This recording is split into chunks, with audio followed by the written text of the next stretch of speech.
Boa noite a todos, que a paz do nosso Mestre Jesus seja sempre em nossos corações.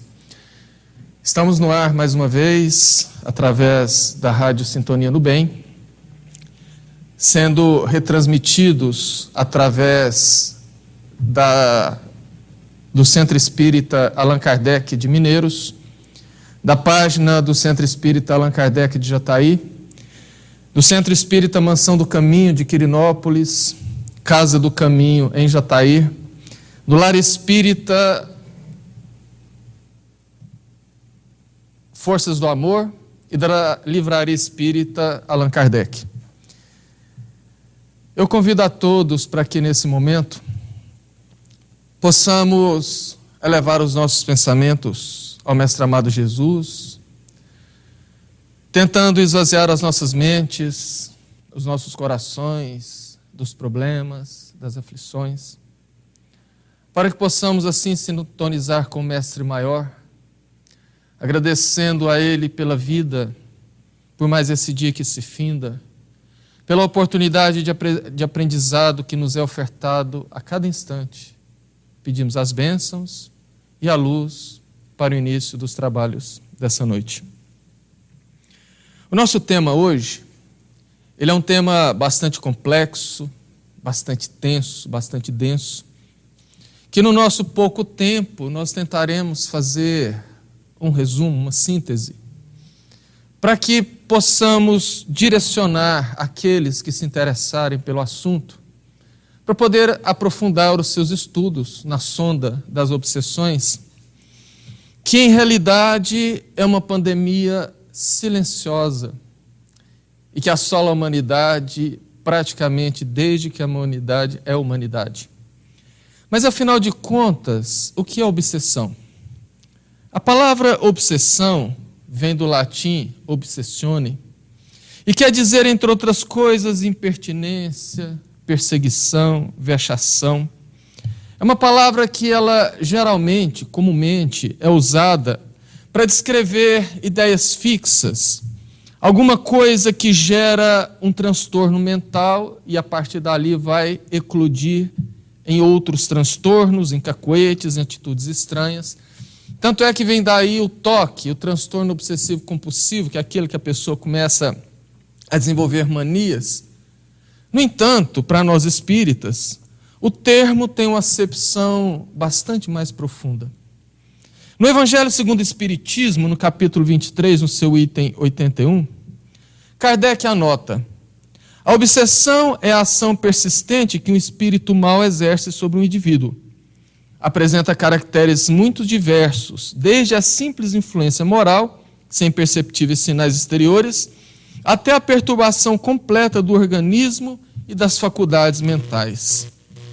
Na realidade, a obsessão ela existe porque tem um lado o cobrador buscando a vingança e do outro aquele endividado, o devedor que traz em si, implícito na sua memória, no seu inconsciente espiritual, a culpa, o remorso, ou até mesmo o ódio que extinguiram aquelas vidas no passado. No entanto, ao contrário que muita gente imagina, nem toda obsessão é perseguição. Nós também, de certa maneira, vivemos sob a influência de entidades espirituais que se afinizam com o nosso pensamento, que se afinizam com a nossa maneira de ser, com o nosso psiquismo, cujas faixas vibratórias deles, todos nós respiramos. Paulo de Tarso, anota em Hebreus capítulo 12, no versículo 1, estamos rodeados de tão grande nuvem de testemunhas. Paulo diz que nós estamos rodeados por testemunhas a todo momento. Isso, na primeira instância, para quem desconhece a realidade do mundo espiritual, pode até assustar. Mas vejamos uma coisa. Se a gente for observar as nossas vidas, comumente nós vivemos rodeados de pessoas. Sejam essas pessoas familiares, colegas de trabalho, sejam essas pessoas nossos amigos. São pessoas que nós interagimos com elas, ouvimos conselhos, ideias, seguimos os seus exemplos E do nosso lado também acabamos por influenciar com a nossa personalidade ou nosso ponto de vista. Obviamente, é natural entender que se aqui no mundo físico a coisa acontece dessa maneira, no plano espiritual da mesma maneira, da mesma forma. Nós, enquanto encarnados, somos seres transdimensionais. O que vale dizer? Que nós vivemos ao mesmo tempo em dois planos distintos. Nós, nesse instante, em vigília, acordados, estamos vivenciando o plano material, e daqui um pouco, quando deitarmos em nossa cama e deixar os nossos corpos durante o sono fisiológico, nós iremos viver no plano espiritual, numa correlação, porque, em verdade, esses mundos coexistem. O que equivale a dizer que muitos espíritos que desencarnam e que, por algum motivo, estão apegados ainda a certas coisas, fazendo valer o que Jesus disse: aonde estiver o teu tesouro, ali estará o teu coração. Muitos deles desencarnam e perambulam por aqui, na crosta do nosso lado.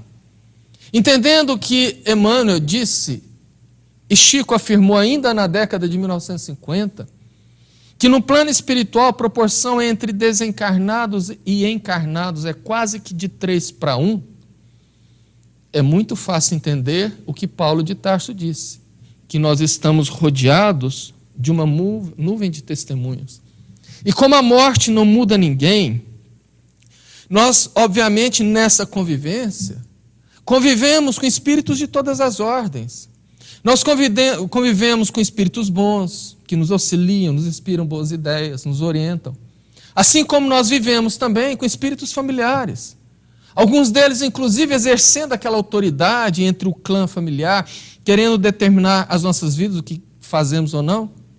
E, inclusive, principalmente, nós convivemos com aqueles outros a quem nós prejudicamos no passado. Daí vem a facilidade de sintonia e de ligação psíquica com essas entidades. Porque o nosso pensamento, ele atrai. E quase sempre, a obsessão exprime uma vingança tomada por aquele espírito que se acha no direito de cobrar e daquele outro que, obsediado, manteve no passado um tipo de relação com esse espírito. O interessante é que não raras vezes nós vemos chegar nos centros espíritas pessoas extremamente transtornadas, sofridas, doridas, por processos obsessivos muito severos, e eles chegam a chorar e pedir, pelo amor de Deus, tira esse espírito de perto de mim. Eu estou sendo vítima de algo muito ruim. Prende ele, tira ele, acaba com isto. E se esquece, às vezes, que na casa de quem não deve, jamais bate um cobrador na porta. Não é o espírito que está sendo o algoz. Se ele veio cobrar, é porque essa pessoa, no passado, fez algo que levou essa entidade a se achar no direito de fazer a cobrança. E eu disse quase sempre, porque nem todas as situações de obsessão são feitas através da vingança. Eu me lembro muito bem, ali no sanatório, o antigo sanatório espírita de Jataí, que foi idealizado, construído pelo meu pai e alguns parentes, alguns amigos, e que eu praticamente cresci ali dentro, porque o meu pai sempre nos levava para dar o exemplo, para ensinar, para educar. E como essa área sempre me atraiu bastante, eu sempre gostei de estudar e vivenciar as questões relativas à desobsessão, eu praticamente cresci ali dentro, e sempre que eu estava em Jataí, porque eram às vezes períodos que eu estudava fora, eu participava dos trabalhos de maneira bastante normal. Eu me lembro de um caso de uma garota adolescente, entre seus 17 e 19 anos, uma menina bastante bonita, morena, cabelos negros, e que chegou lá translocada, levada por policiais. Segundo os policiais, ela estava no bar bebendo com amigos, e de repente ela cai no chão se convulsionando, começando a falar coisas estranhas, e depois avança nas pessoas, chamam a polícia e levam para o sanatório, que vale dizer que isso já tem uns 30 anos. A legislação era outra. O atendimento era diferente de hoje. E ela chegou lá, então, levada por esses policiais, e aparentemente normal, chorando muito, envergonhada. Foi dada entrada, o psiquiatra da casa medicou, e ela então ficou internada. Passa-se um tempo, porque sempre havia os trabalhos mediúnicos no sanatório, onde geralmente manifestavam espíritos em tratamento no sanatório, onde eram orientados, esclarecidos, atendidos pela equipe espiritual e encarnada.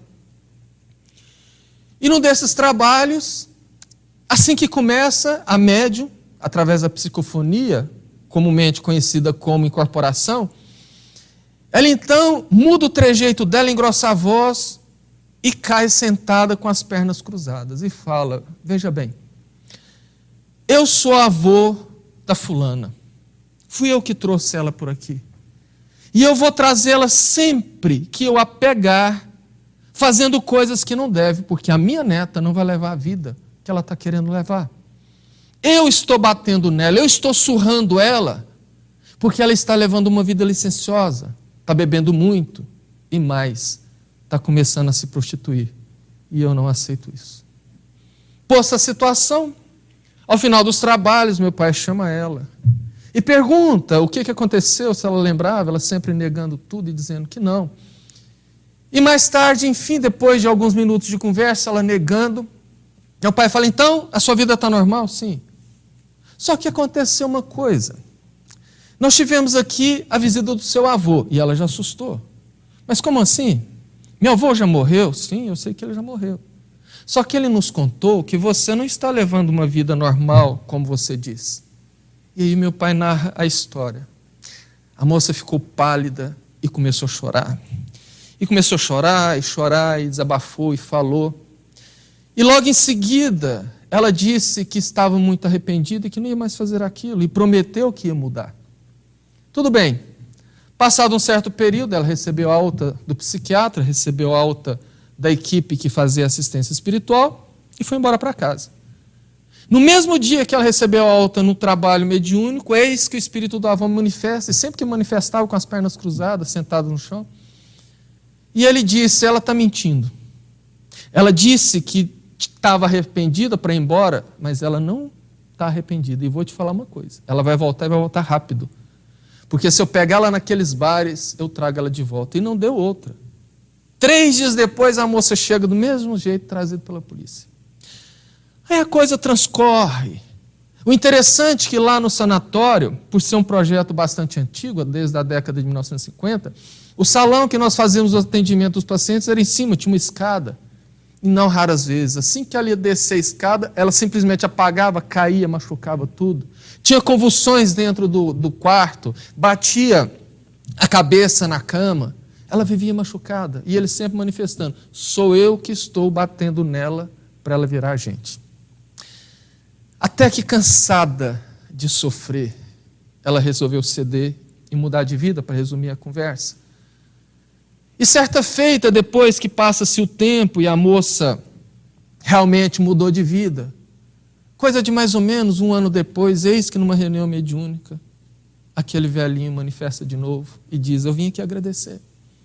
Realmente minha neta mudou, ela está levando vida nova, até arrumou um namorado, está trabalhando.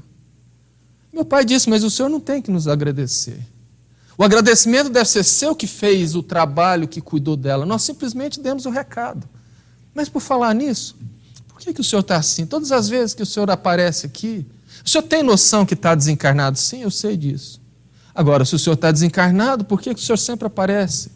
Sentado no chão com as pernas cruzadas. Ah, meu filho, eu sempre fui aleijado a vida inteira desde nascença. Eu caminhava arrastando pelo chão desse jeito que você está vendo. Aí meu pai vira: mas senhor, o senhor não disse que sabe que está desencarnado? Sim. Se o senhor não tem mais o corpo, não justifica. Mas eu sou assim. Nós então fechamos nossos olhos. Meu pai disse: vamos pedir a Jesus para ajudar. Eu vejo que o senhor é uma boa pessoa, que o senhor fez o que fez com ela, indiferente se estava certo ou errado, o senhor fez por amor. Vamos pedir a Jesus que, se for do seu merecimento, isso possa desaparecer. E uma das coisas mais lindas que eu já vivenciei, assim que nós concentramos, fechamos os olhos, o seu Amador, que era um dos ajudantes, muito conhecido na cidade, fez uma oração muito linda, uma oração assim que durou uns 5 minutos. E de repente, a médium começa a chorar. E ele falando através dele, falando, gente, que coisa mais linda, que lugar lindo, que salão grande, as paredes aos olhos dele tinham desaparecido. E o salão tinha transformado, quer dizer, ele tinha mudado o patamar psíquico dele. E ele começou então a descrever aquilo, um cheiro de rosas tomou conta de todo o ambiente. E de repente meu pai falou, levanta.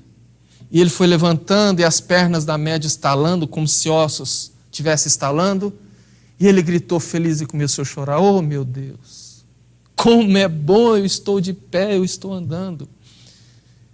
E a história transcorre, e não vem ao caso agora, porque é uma história que sempre nos emociona quando a gente lembra do que aconteceu, mas que denota que nem todas as obsessões são por perseguição. Nessa, houve uma obsessão por amor também.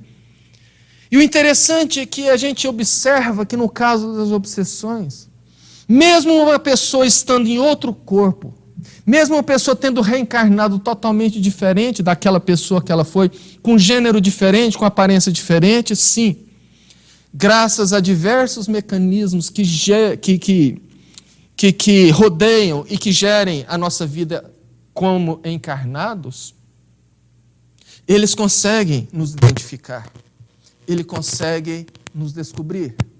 Através de vários mecanismos, como o primeiro, Kardec anota em A Gênese, no capítulo 15, no item também 15, criando imagens fluídicas, o pensamento se reflete no envoltório perispirítico como no espelho. Toma nele corpo e aí, de certo modo, se fotografa.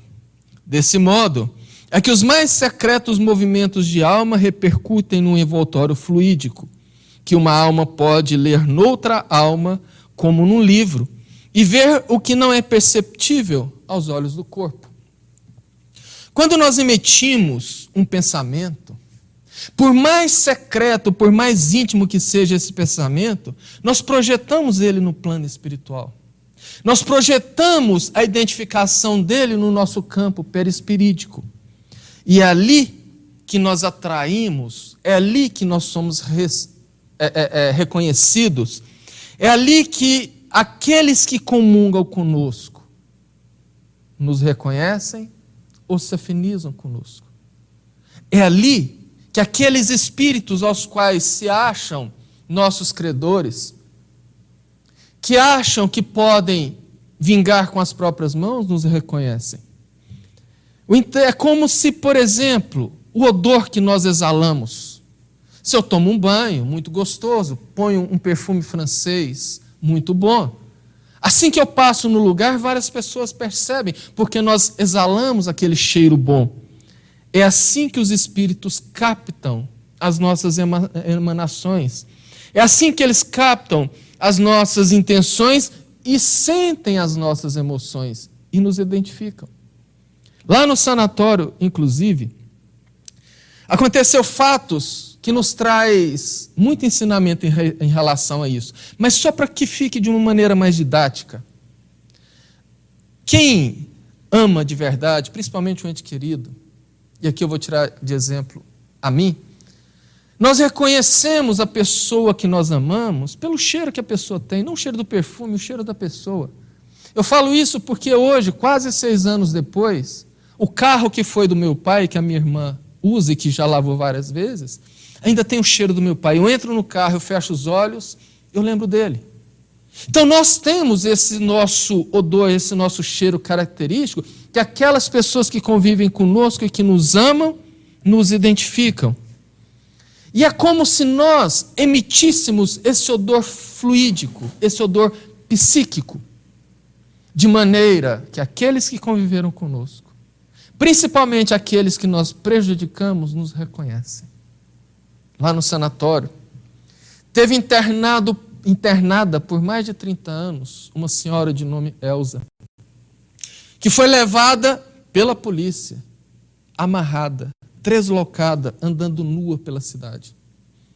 Ela andava nua pela cidade, depois ela saía daquele transe, a família abraçava, levava para casa. Um tempo depois ela surtava, arrancava a roupa, andava nua pela cidade, até que internaram ela.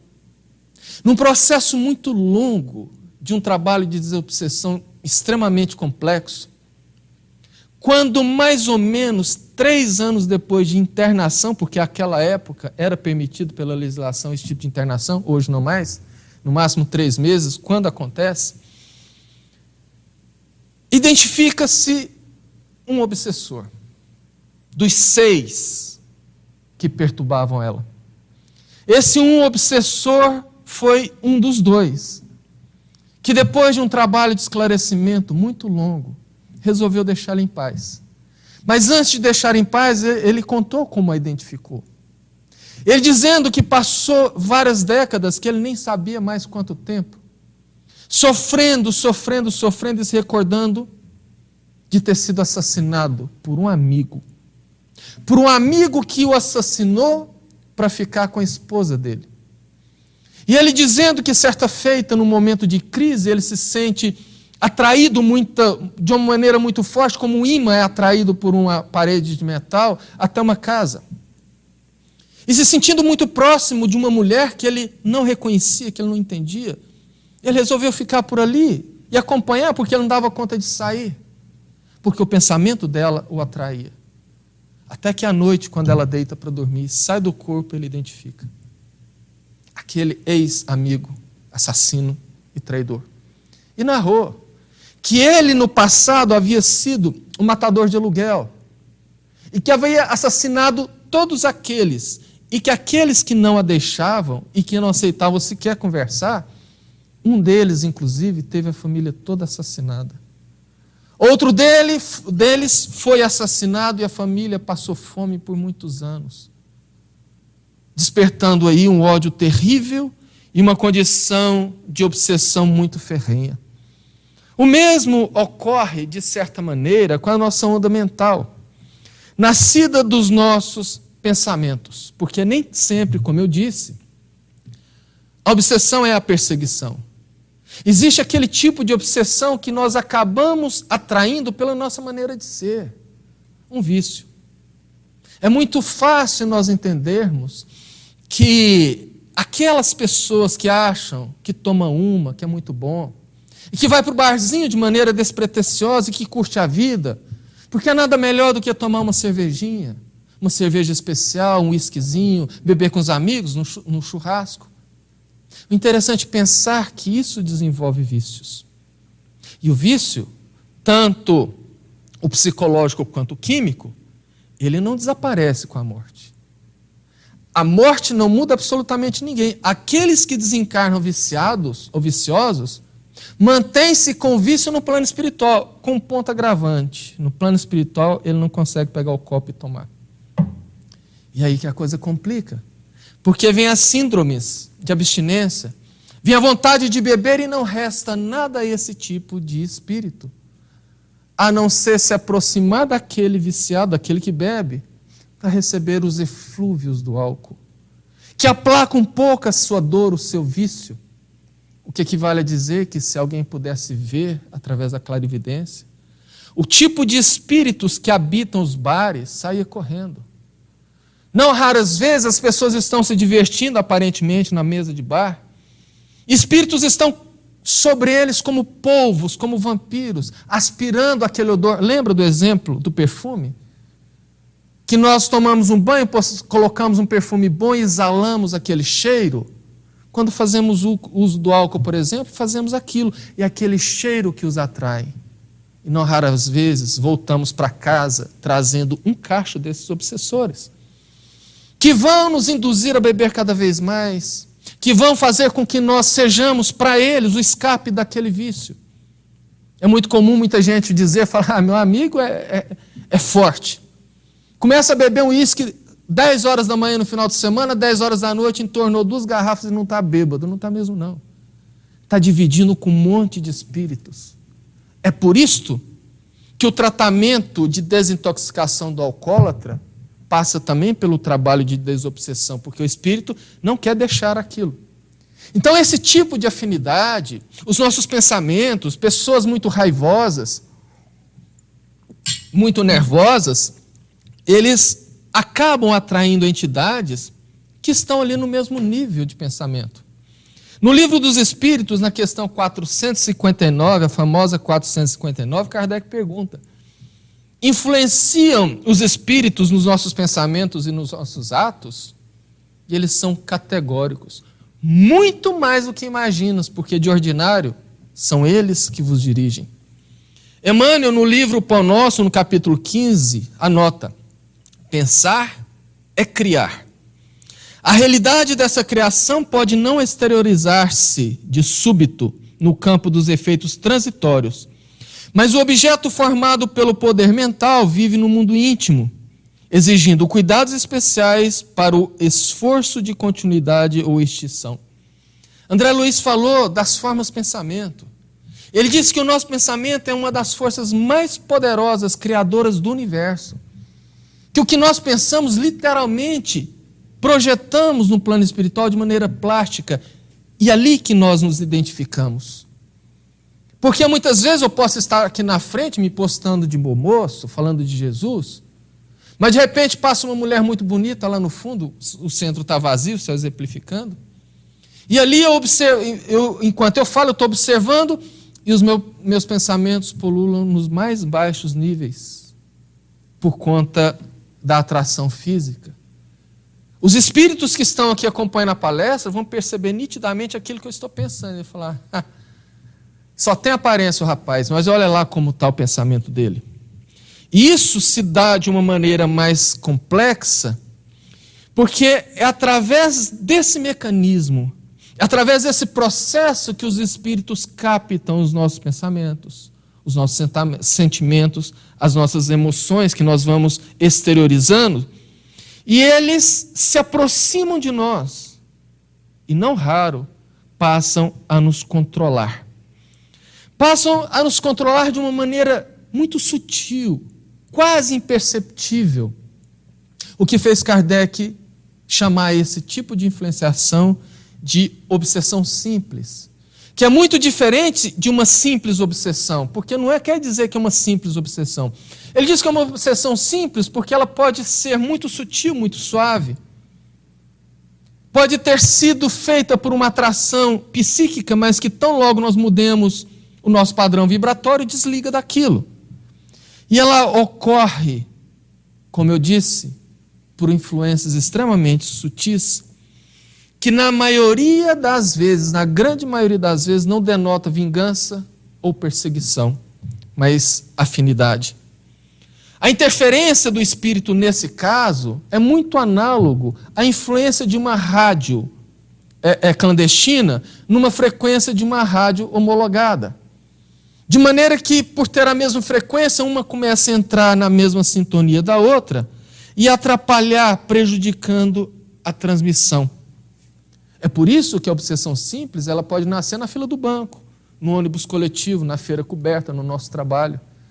Muitas vezes a gente acorda mal-humorado, porque muita gente coloca o gênio difícil na conta de uma pessoa normal, simplesmente. Não, mas é porque é mal educada mesmo. E sai na rua mal-humorado. E como nós estamos, segundo Paulo, rodeados por uma nuvem de testemunhas, e como o nosso pensamento age de maneira a sintonizar, é ali que a coisa acontece. Acontece, mas que pode desaparecer rapidamente quando nós superamos aquela emoção, aquele sentimento. Mas muitas vezes também nós atraímos esses espíritos para dentro de casa. O Gersindo, um espírito amigo nosso, que trabalhou por muito tempo ali no sanatório, certa feita, em casa estava passando, eu era criança, mas eu lembro bastante disso, em casa a gente estava passando por momentos difíceis, de desentendimentos, de briga. Bastava um falar uma coisa que o outro respondia e criava aquele tumulto, aquela coisa toda. E como o clima pesa, fica difícil. No sanatório, certa vez, meu pai fazendo as suas orações, pedindo, né? A minha mãe estava passando por uma fase de muito nervo, de muita dificuldade emotiva, os filhos brigando, então ela pedindo a Jesus que pudesse amparar o nosso lar. Foi quando Gessindo manifestou e disse: olha, Eudes, enquanto você orava, eu estive lá na sua casa e trouxe o rapaz comigo. Esse espírito, ele estava vagando pela rua, andando. E ele passou pela sua casa e ouviu lá dentro a sua esposa brigando com seu filho. E como a porta estava aberta, ele achou aquilo interessante, porque ele gosta desse tipo de ambiente, entrou. Literalmente se sentiu em casa e ficou lá dentro. E ali, para literalmente ver o circo pegar fogo, ele começou então a instigar um contra o outro, criar climas ruins, porque ele se divertia com isso. Percebe? Causando um tipo de obsessão que muitas das vezes, sim, chega em nossas casas e a gente nem percebe por conta do nosso comportamento. Identificar a obsessão simples é simples. Basta a gente observar alguns sintomas. Aqueles pensamentos que nós sabemos não ser nossos, emoções repetidas, medos repentinos, aquilo que vem de uma hora que você percebe que aquilo não é seu. Nós sabemos identificar uma vontade que não é nossa, um medo que não é nosso, um desânimo que não é nosso. É muito importante saber identificar isto, porque ali é a hora da gente virar a chave para fazer a desconexão. Porque também quando a gente fala isso, muita gente usa as obsessões como desculpa para determinadas atitudes.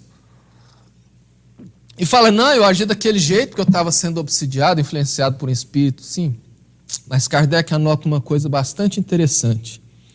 Nós temos o nosso livre-arbítrio, ou seja, sim, às vezes somos influenciados, mas nós temos o nosso livre-arbítrio de escolher se vamos aceitar a influência ou não.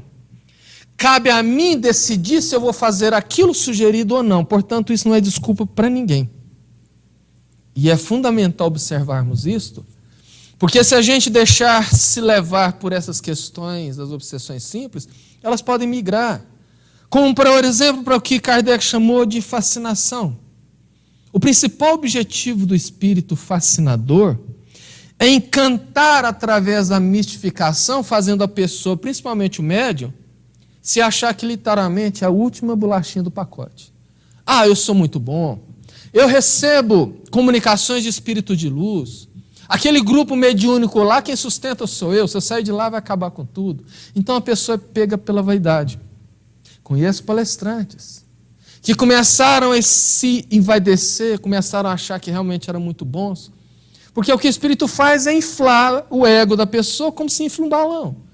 Quando ele está bem grande, uma ponta de alfinete joga para o chão. Por isso que os espíritos usam a vaidade e o orgulho para afastar as pessoas da convivência daqueles que podem protegê-los. Porque geralmente a pessoa fascinada, ela não aceita você dizer que ela está agindo errado. Ela não aceita você dizer que ela está fazendo isso ou aquilo porque ela se acha certa. E ali então ela começa a afastar de todos e se torna uma presa muito fácil. No caso dos médiuns, eu conheço situações como uma amiga que mora em Rio Verde, narrando, que ela tem uma vizinha que era médium numa casa espírita e que começou a fazer os trabalhos em casa porque não concordava muito com o andamento dos trabalhos mediúnicos, com a maneira que o dirigente fazia. E ela então achou que eles estavam muito errados e começou a trabalhar em casa. E ali em casa ela recebia espíritos. E pessoas começaram a fazer consultas. E espíritos dizerem para essas pessoas, faça isso, não faça aquilo outro. Pessoas que se dizem espíritas e desconhecem, quando Kardec alerta dizendo a principal característica do espírito mistificador é dar ordens. É mandar você fazer uma coisa, é dar datas, é dizer isso vai acontecer em tal tempo, não faça isso, porque os espíritos esclarecidos, evoluídos, respeitam o nosso livre-arbítrio. Eles não mandam você fazer ou deixar de fazer, porque se você fizer e der certo, o mérito não é seu, é deles. E se você fizer e der errado, você não tem culpa. Você não tem responsabilidade, porque você fez o que o Espírito mandou. Então eles te aconselham de maneira sutil. É o caso de cartomantes, que são médiuns e que começam, de certa maneira, a receber a orientação de espíritos para falar coisas para determinadas pessoas, ao ponto que aquelas pessoas começam a achar que ela é muito boa mesmo. E quando ela achar que ela é muito boa, ela começa a ser manipulada. Porque tudo que o Espírito fala ela fazer, ela vai acreditar, e as pessoas que consultam da mesma maneira. E nos estados mais graves das obsessões, chegamos a um ponto que Kardec chamou de subjugação, onde o espírito literalmente, onde a pessoa é literalmente comandada pelo espírito. O caso da Elza. Várias vezes, depois do surto, ela chorava nas reuniões mediúnicas, falava: seu Eudes, eu vejo tudo que eu estou fazendo, mas eu não consigo, é mais forte do que eu. Às vezes chegavam famílias para visitar a Elza, e ela ficava muito violenta quando chegava alguém para visitar. Tanto é que ela ficava trancada dentro de um quarto especial, que tinha uma janelinha muito pequena, com uma grade. E quando chegava a família dela, ela rasgava a roupa e começava a fazer posições ginecológicas, pornográficas. Depois ela chorava: eu via que eu estava fazendo aquilo, mas eu não tinha controle. E a pessoa sofre com isso. Então os casos de possessões são os casos muito mais severos. Manuel Filomeno de Miranda, ele fala de gradações. Kardec fala dos tipos, e ele então dá uma esmiuçada nisso e fala das gradações. No livro Sementes da Vida Eterna, no capítulo 30, ele anota: existem problemas obsessivos em várias expressões, como os de um encarnado sobre o outro, de um desencarnado sobre o outro e de um encarnado sobre um desencarnado, e genericamente deste sobre ele. O que ele está falando? Ele está falando que existem vários tipos de obsessão, porque quando a gente fala de obsessão, muita gente imagina que a obsessão é simplesmente aquela influência do espírito desencarnado sobre a pessoa encarnada. E não se trata disso. São várias gradações que nós vamos enumerar, algumas poucas por causa do nosso tempo. Mas ele fala, por exemplo, do encarnado sobre o encarnado, e que é muito comum. Não raras vezes nós vemos esse tipo de obsessão mascarado pelo nome de ciúme, paixão, inveja, desejo de poder, ódio. São situações onde uma pessoa age sobre outra pessoa de maneira tão sutil que o obsediado se sente, inclusive, muito amado. Nós vemos isso em muitas relações, seja ela de namoro, noivado, casamentos, né? É aquela que o marido limita a vida da esposa, não deixa ela fazer nada por ciúme. É a esposa que tiraniza o próprio marido.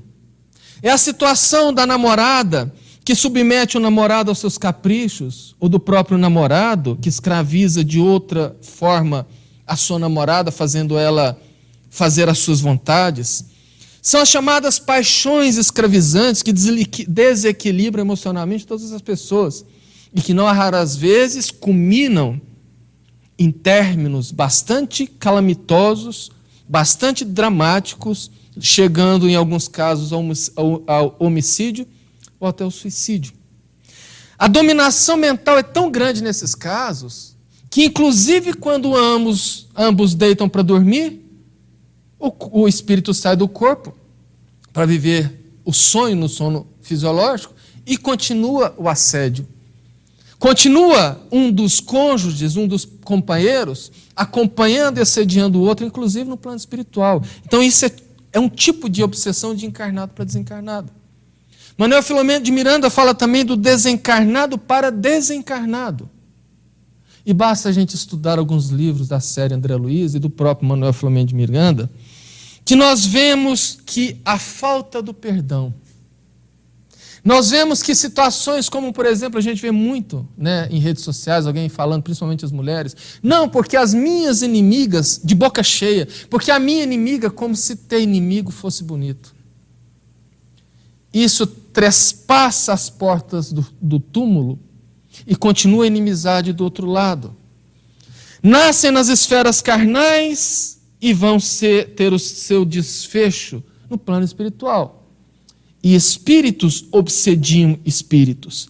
Desencarnados dominam desencarnados. No livro Libertação, nós encontramos a descrição de uma cidade no plano espiritual, onde a tônica maior dessa cidade era o regime social de verdadeiras escravizações de espíritos. Isso só se dá pela desarmonia vibratória que esses espíritos obsidiados, eles mantêm.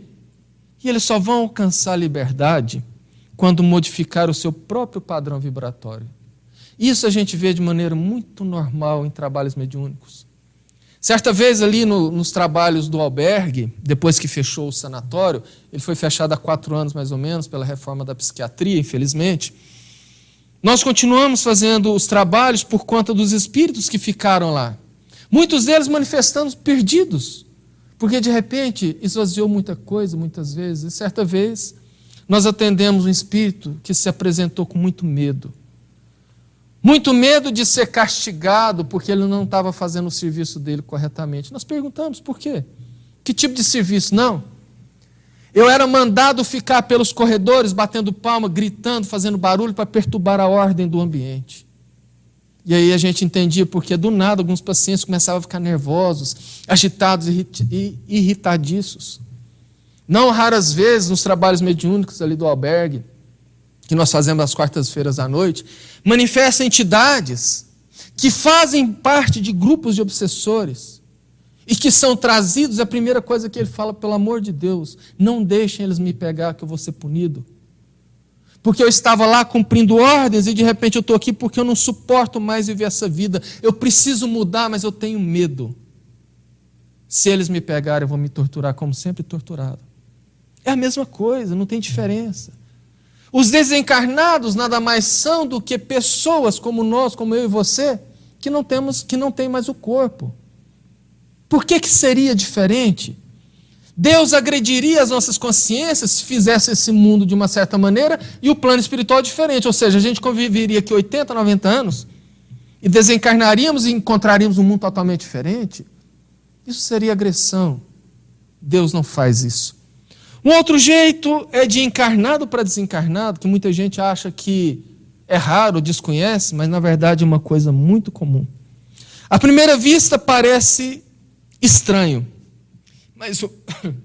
mas o nosso apego à matéria faz com que muitas vezes nós vinculemos os nossos pensamentos àqueles nossos entes queridos que desencarnaram. Expressões de amor egoísta, pensamentos fixados, a não aceitação da morte dos nossos entes queridos, fazem com que muitas pessoas fiquem naquela prisão de pensamento, causando sofrimento e até saudade aos entes queridos que partiram, que muitas vezes não estão em condição de receber aquilo, que algumas vezes estão recebendo tratamento em hospitais espirituais, mas ficam recebendo os pensamentos de choro, de desespero, de negação dos entes queridos que ficaram. É por isso que é extremamente importante o controle da nossa inconformação e o nosso desespero e a emissão dos nossos pensamentos. Tem gente que quando o ente querido desencarna, fulano de tal, então agora finalmente você vai poder vir nos ajudar. Como assim? O espírito às vezes não sabe nem que desencarnou. Então nós precisamos ter cuidado. Existe essa obsessão que a maioria das pessoas conhece, que é dos desencarnados para o encarnado. É a mais conhecida e a mais fácil de ocorrer, justamente dado a facilidade do espírito de dominar a mente do outro. Porque aproveitando da sua invisibilidade, através da incapacidade da maioria das pessoas de não ver os espíritos, aquele que quer perseguir alguém, nos estuda, nos acompanha, nos observa, descobre os nossos pontos fracos, descobre o que nos assusta, o que nos faz mal e planeja justamente ali a dar o golpe. Muita gente, de maneira equivocada, pensa que espíritos são entidades movidas simplesmente pelo ódio. Não são. Como eu disse, são pessoas que tiveram na carne, portanto existem espíritos extremamente inteligentes. O que não quer dizer que são bons. Nós temos nesse exato momento mentes brilhantes no mundo, trabalhando para criar drogas, armas. São mentes brilhantes, mas que ainda pululam no mal. No livro Libertação, que eu narrei agora há pouco, André Luiz entrevista um espírito e ele fala para André Luiz das escolas de vingadores. Literalmente ele disse: existem escolas nas cidades espirituais que nós habitamos, onde nós aprendemos a fazer obsessão e dar uma aula de obsessão. Fala direitinho como eles fazem, que é de uma maneira extremamente sutil, silenciosa e perigosa. Eles falam que observa os nossos pensamentos recorrentes. Lembra que eu falei que tudo que nós pensamos, nós projetamos, nós mostramos no perispírito? Justamente isso. Ele nos acompanha no nosso trabalho, na nossa vida íntima em casa, na nossa vida social, e começa a ver quais são os pensamentos que nós sempre recorremos a eles. E descobrem ali o nosso ponto fraco. E é ali que eles pegam. Geralmente, por exemplo, uma pessoa que é muito ciumenta, ele se apega no ciúme, insuflando pensamentos de desconfiança do parceiro ou da parceira. Às vezes a pessoa está no trabalho, né? E de repente vem aquele pensamento assim: nossa, onde que o fulano está? Eu vou mandar mensagem. Manda. Ó, não visualizou. Não visualizou. Vou ligar. Liga, está na caixa. Coincidência. Por quê? O espírito sabia que ele estaria numa reunião, por exemplo. E ali começa a insuflar. Seu marido deve estar no motel, deve estar na casa da amante. E a coisa começa a pegar fogo. É assim que começa de uma obsessão simples e vai culminar até na subjugação. Sueli Caldas Schubert fala de outras gradações. Ela fala ainda da obsessão recíproca. Ela fala da auto-obsessão, mas infelizmente o tempo não permite.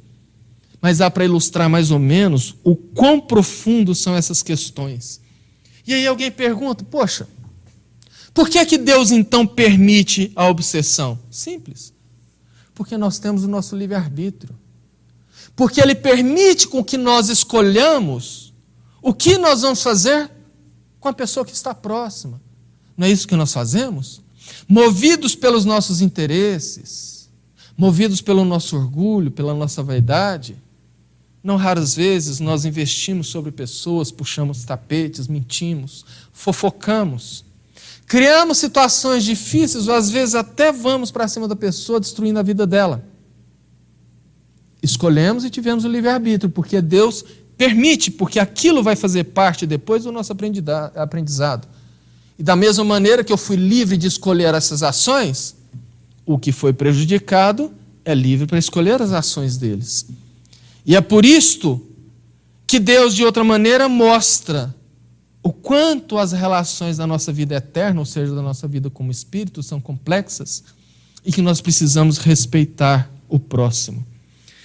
E são esses os principais pontos que nos tornam todos, nesse mundo de provas e expiações, predispostos às obsessões.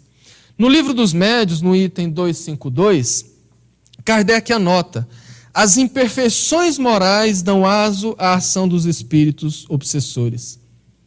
E Manuel Filomeno de Miranda esclarece: em toda obsessão, mesmo nos casos mais simples, o encarnado conduz em si mesmo os fatores predisponentes e preponderantes, ou entre parênteses, os débitos morais a resgatar, que se facultam à alienação.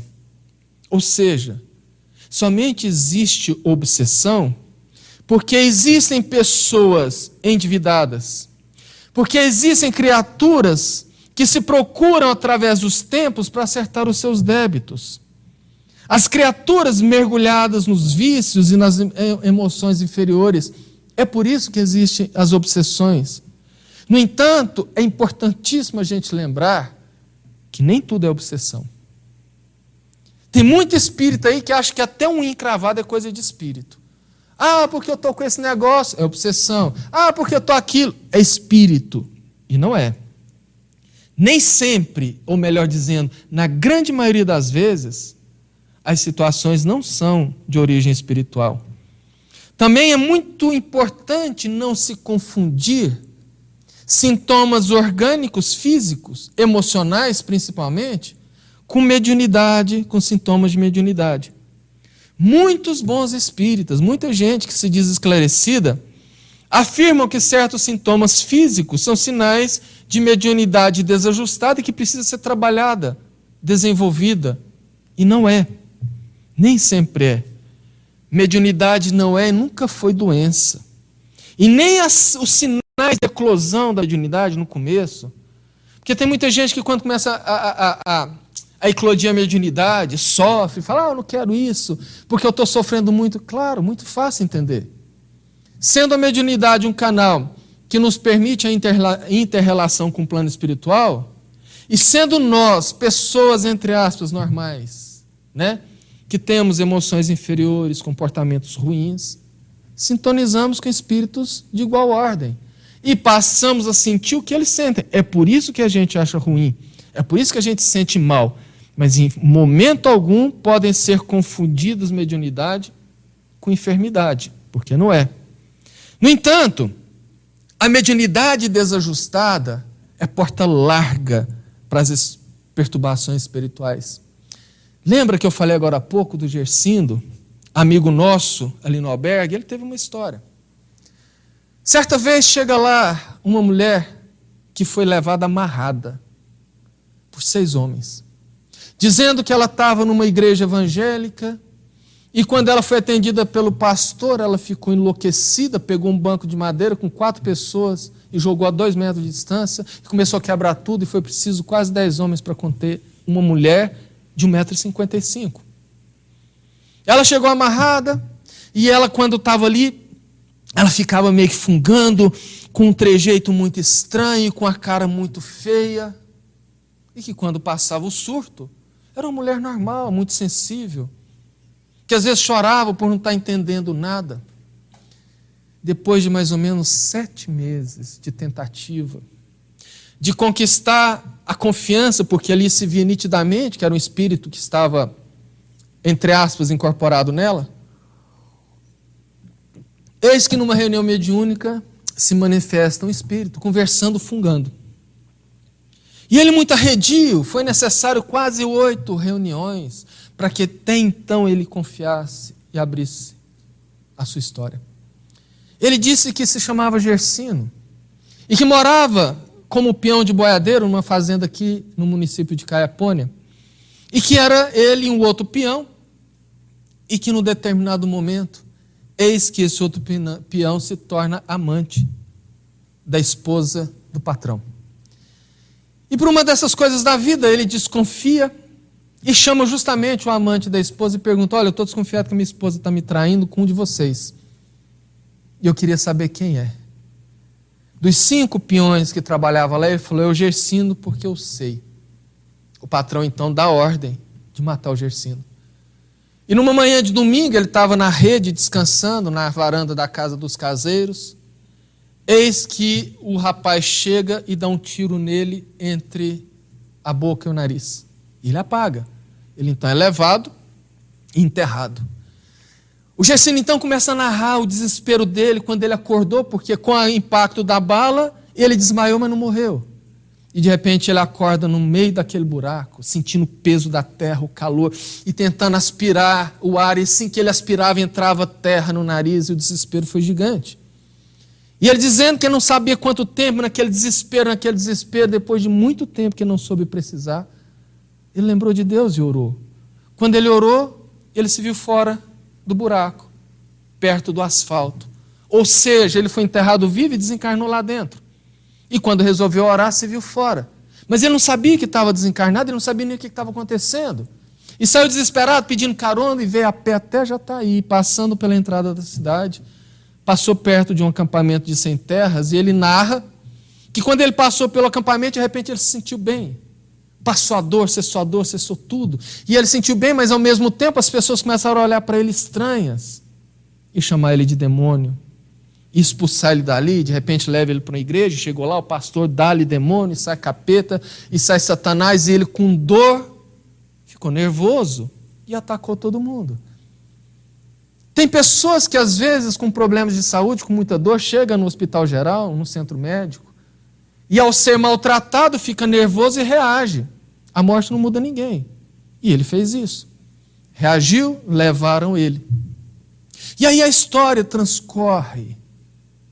Ele falava daquele jeito por conta do ferimento. E depois de muito tempo, de um tratamento psicológico com Gersindo, ele foi melhorando da condição dele, foi sendo esclarecido, ele entendeu o que se passou com ele, e ele entendia que ele estava, de certa maneira, obsediando aquela médium com mediunidade desajustada, mas ele não entendia por quê, porque era tanta afinidade que bastava ele aproximar com ela e se dava a conexão mediúnica. E certa vez meu pai então fala: Gersindo, eu percebo que você é uma pessoa bem intencionada, uma pessoa boa, você então ainda está meio perdido, por que você não fica aqui no sanatório conosco? A mamãe, desencarnada, trabalha aqui como enfermeira, nós temos... Sim, ela já me procurou, ela já me ofereceu guarida aqui, dizendo que se eu quiser trabalhar, ela falou assim, você é um cabra forte, às vezes a gente tem aqui pacientes extremamente violentos, que a gente vê que é o espírito agindo, por que você não ajuda? Ele então passou a trabalhar no albergue, ou no sanatório, passou a nos auxiliar. E o interessante é que, certa feita, meu pai foi dentista prático por muitos anos, que na época também era permitido, e certa vez chama o telefone no consultório, ele atende, e era a enfermeira do sanatório, que sempre ligava, às vezes ligava de madrugada, falando assim, discorre aqui. O paciente tal está lá no pátio agredindo todo mundo, meu pai então falou, olha, eu não posso ir agora, porque eu vou fazer uma cirurgia nesse exato momento, o paciente está lá na cadeira me aguardando. Faz o seguinte, entra lá na enfermaria, que era um cubículozinho que tinha próximo à escada, faz uma oração, pede ajuda para o Gersino, que eu vou pedir daqui, terminando eu vou aí. Meu pai então foi fazer o procedimento e orando, pedindo o Gersino para ajudar, os bons amigos espirituais. Coisa de 1h30 depois, ele chega no sanatório, a enfermeira fala, seu Eudes, eu estou arrepiadinho, o que foi? Eu fiz igualzinho o senhor pediu, entrei no quartinho, fiz minha oração. Quando eu cheguei no pátio, seu Eudes, o paciente estava lá no cantinho, sentado, encolhido, quietinho. Os enfermeiros pegaram ele e levaram para o quarto. No outro dia, na reunião mediúnica, bem de manhã, a médium incorpora e ele olha e fala, e aí, seu Eudes, bateu a mão na mesa, gostou do meu trabalho? Ontem eu segurei o cabra lá para o senhor, como o senhor pediu. E a história do Gersino transcorre em muito, foi um companheiraço. Ele dizia que durante as madrugadas ele ia para as matas em volta da cidade pesquisar medicamentos, plantas, para que ele pudesse auxiliar na colocação nas águas dos pacientes. Isso denota situações interessantes que mostram que nem sempre a obsessão é do mal, mas que depende também do nosso grau de mediunidade e do nosso grau de pensamento. Porque nós estamos mergulhados no mundo de provas e expiações. E mergulhados que nós estamos também nos nossos compromissos, é muito fácil nós entendermos que os nossos compromissos e os nossos vícios nos colocam muito suscetíveis a obsessões. Só que Deus, na sua infinita misericórdia, já caminhando para a conclusão, Ele sempre nos permite mecanismos de escape para situações que Ele sabe que a gente vai se meter. Se nós vivemos nesse mundo com todas as nossas imperfeições, prejudicando os outros, e existe essa questão da obsessão, por exemplo, Deus que não quer ver ninguém sofrendo, Deus que não quer ver seus filhos, que somos irmãos, inimigos, nos permitem mecanismos. E um deles, Kardec anota na questão 479 do Livro dos Espíritos, quando ele pergunta, a prece é meio eficiente para a cura da obsessão?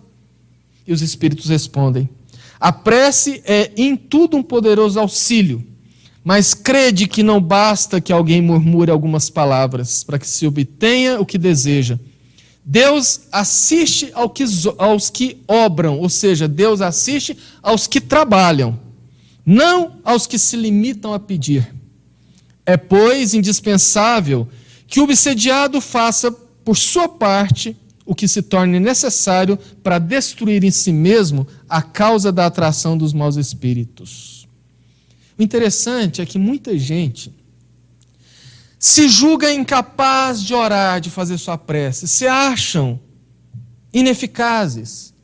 Fala assim, fulano, ora por mim porque a sua oração é mais forte, reza para mim, chega no centro querendo que o dirigente ore por ele, que o médium ore por ele, que os trabalhos mediúnicos façam por ele, ele quer que os outros façam, menos ele próprio. A doutrina espírita que nos libertou daquelas orações repetitivas ou daquelas ritualísticas, dizendo que não é o repetitório de palavras, não é a quantidade de palavras que faz efeito, mas o sentimento, a emoção. Oh, Jesus, me ajuda nesse momento difícil. É uma oração extremamente profunda. Jesus disse lá no Sermão do Monte: entra no teu quarto em silêncio, fecha a porta e em silêncio ore a Deus. Aliás, entra no seu quarto em segredo. Isso é uma metáfora. Quando ele diz, entra no seu quarto, no seu íntimo, no seu interior, fecha as portas, fecha os olhos e ore em silêncio. Não são as palavras, não é repetitório, é a emoção. Orar é um simples elevar do pensamento. É falar com Deus. Ela nos auxilia porque nos ajuda a mudar o nosso padrão vibratório. E outra ferramenta importantíssima e poderosíssima se chama reforma íntima. Porque muitas vezes nós estamos tão mergulhados nas nossas imperfeições há séculos, nós trazemos em nós tantas coisas ruins há séculos, que realmente é difícil mudar de uma hora para outra. Essa dificuldade é também do obsessor agora. Muitos se apresentam aparentemente serenos. Parece que já melhoraram. A gente vê muito espírita.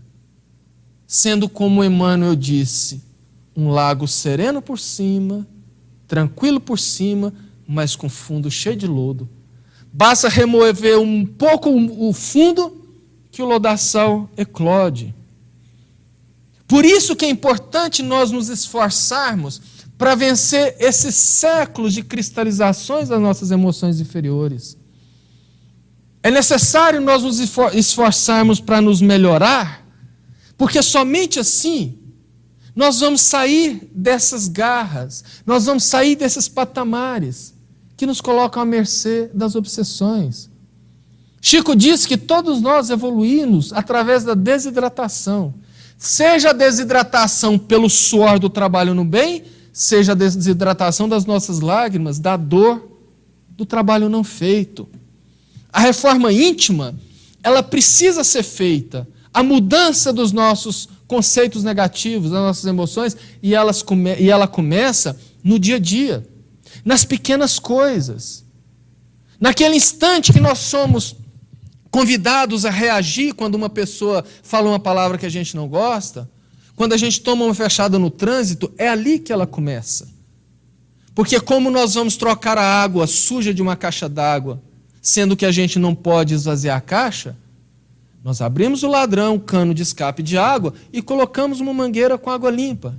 À medida que a água limpa vai entrando, a água suja vai saindo, de modo que em determinado tempo a água suja saiu toda e só tem água limpa. É assim que nós fazemos. Quando somos convidados a reagir, nós agimos. Quando nos vem um pensamento ruim, a gente coloca um pensamento bom. Quando temos vontade de fazer uma coisa errada, a gente reage e não faz. É no dia a dia que isso vai acontecendo e modificando em nós o que atrai os obsessores. Mudando a nossa faixa obrigatória, a nossa faixa vibratória e mais, atraindo os bons espíritos, que simpatizam com aqueles que estão se esforçando para se tornarem melhores, assim como nós simpatizamos com pessoas que a gente vê que é esforçada, um funcionário, um colega. É dessa maneira que nós vamos mudando a nossa vida, porque como diz Kardec na sua pergunta no Livro dos Espíritos, qual é a melhor maneira de afastar os maus espíritos? Atraindo os bons. E como nós atraímos os bons? Tirando de nós aquilo que atrai os maus espíritos. Ninguém nunca viu um urubu voando sobre um jardim, como ninguém nunca viu um beija-flor voando sobre o lixão. É questão de afinidade. No entanto, para encerrar, a principal terapia contra a obsessão se chama trabalho. Trabalho no bem. Muita gente conhece a biografia do Divaldo Franco, e lá ele fala nitidamente sobre uma obsessão que ele teve por mais de 30 anos. Um espírito que foi um clérigo com ele ainda no século XVI. E que houve ali uma encrenca, e que Divaldo, de certa maneira, o induziu ao suicídio, mas o principal não foi isso. Ele não aceitava que o Divaldo fosse espírita. Ele dizia que o Divaldo tinha que voltar para as lides da Igreja Católica. E prometeu que se ele não voltasse, ele mataria. E o perseguiu ferrenhamente. Principalmente porque Divaldo, pela sua mediunidade, era uma presa muito fácil. E ele o apelidou de Máscara de Ferro, porque todas as vezes que ele se apresentava, ele estava com uma face sombria, fria, sem nenhuma expressão. Por isso que ele chamava, que ele fazia uma analogia ao personagem do filme Máscara de Ferro. E isso passou por diversas vezes. Eu lembro de certa vez, aqui em casa, na casa da minha mãe, aliás, sentado na cozinha no café da manhã, certa vez que ele veio fazer umas conferências na região e ficou hospedado lá em casa, ele ainda falando que ele fazendo uma viagem de carro com os amigos, ele pediu para parar com a desculpa de urinar.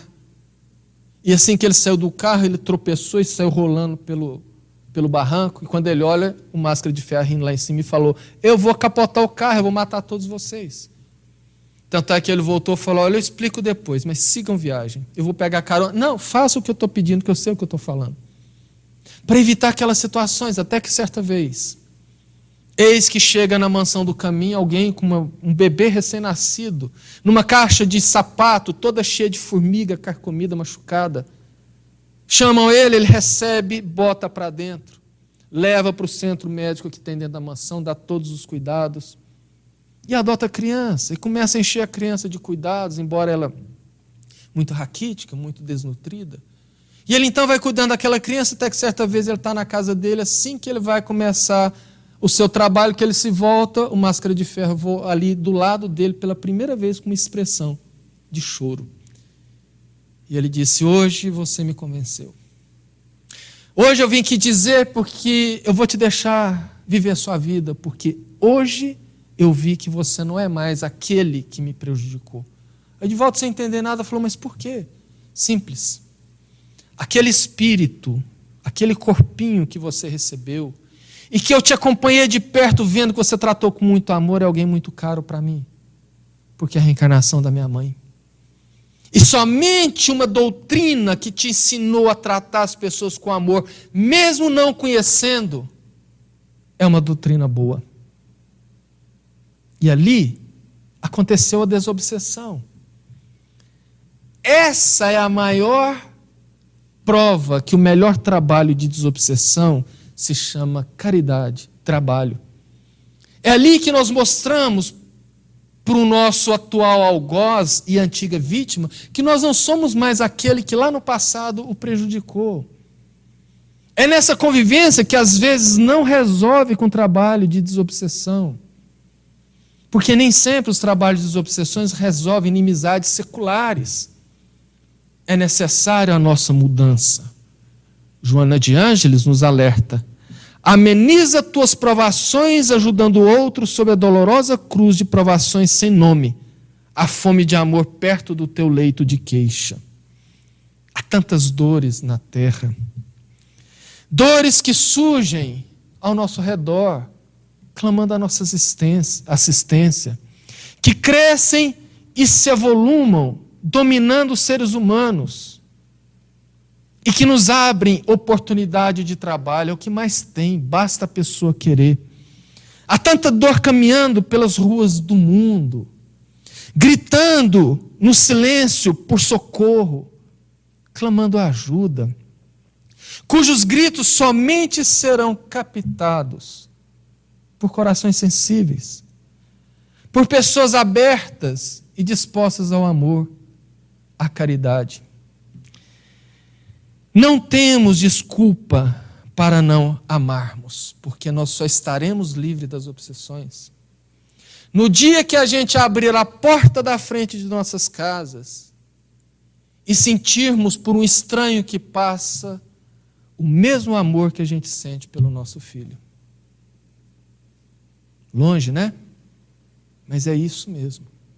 Porque somente quando nós crescermos e nos desvencilharmos das nossas emoções inferiores, é que não mais faremos esses laços perniciosos.